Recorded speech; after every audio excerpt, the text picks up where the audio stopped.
Hey, Leo Drager here. I want to show you a really cool tool which comes from the Hamster and Ferret suite. They're classic sniffing and web application pen testing and session hijacking tools. So basically what I did is I copied the tools in the suite to the Windows System 32 directory.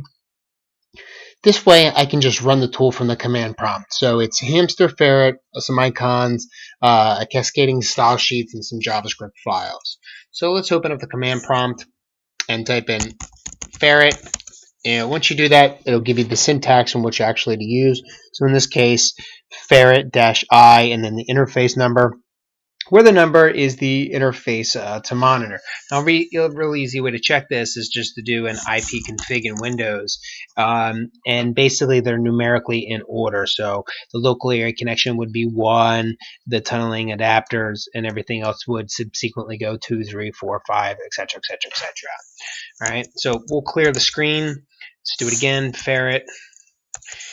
And then we're going to do a ferret space -I, and I'm going to do it for my Ethernet interface, and just hit enter here.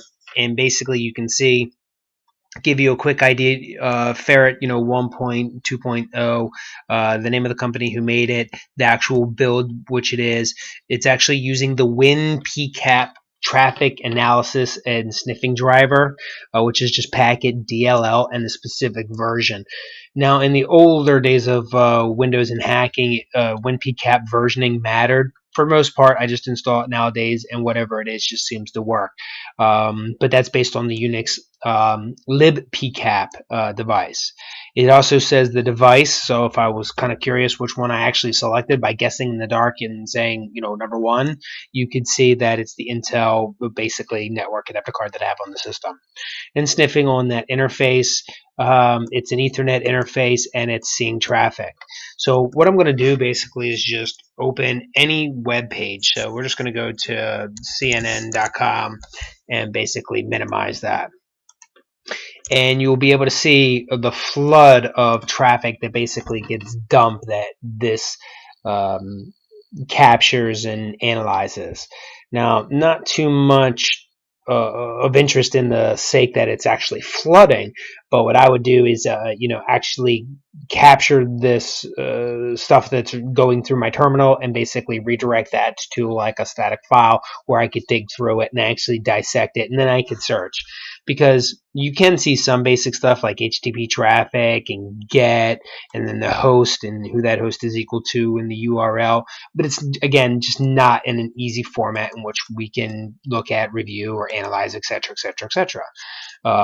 So I would probably want to import the log file that I create by capturing to a file, and then import into a comma separated value, and I would choose that because of all of these commas that I see here. So that's how it would store the information in the file. Once I have it in a nice format in a particular file, then I can import that with another program and actually be able to sort, all of the host fields, etc., etc., etc., or use Excel where I could basically do some really good filtering a lot easier than you could a text file anyway. But nonetheless, you can see just by opening the CNN homepage, all sorts of stuff gets fired off.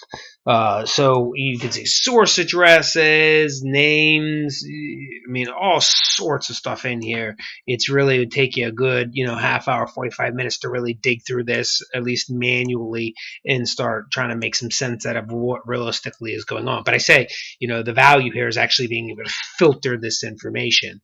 Ultimately, you would be looking for things like this cookie that's here.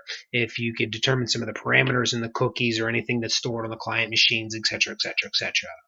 So that's it. Ferret, pretty basic sniffing tool for application settings. And if you want to kind of go away from the command line stuff here and then into realistically a GUI tool, once you understand the basics of Ferret and the types of information that Ferret collects, then you can move over to the Burp suite and actually look at this stuff in a not so command prompt type of way. So that's it for this video. My name is Leo Drager. Don't forget to check us out on Facebook, LinkedIn, YouTube, and Twitter.